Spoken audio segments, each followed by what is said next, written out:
మంధని దగ్గర సుందిళ్ళని ఒక క్షేత్రం ఉంది. ఆ సుందిళ్ళ క్షేత్రం కూడా అంతే.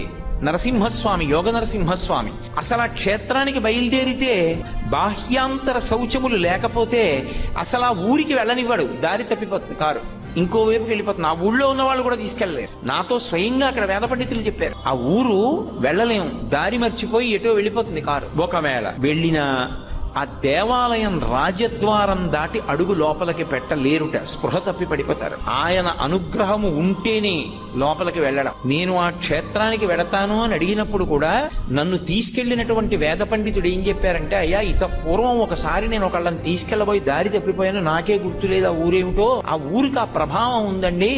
మిమ్మల్ని నరసింహస్వామి అనుగ్రహమించి దర్శనమివ్వాలనుకుంటే గుళ్ళోకి రాణిస్తాడు, లేకపోతే రానివ్వడు. అర్చకుల్ని కూడా రానివ్వడు. అది విచిత్రం. అర్చకులు కూడా పడిపోతారు అక్కడ. శౌచం లేదనుకోండి లోపలికి రానివ్వడు. అనుగ్రహించాడు అనుకోండి అప్పుడు వాళ్ళు కూడా లోపలికి ఎడతారు. అంత శక్తివంతం క్షేత్రం.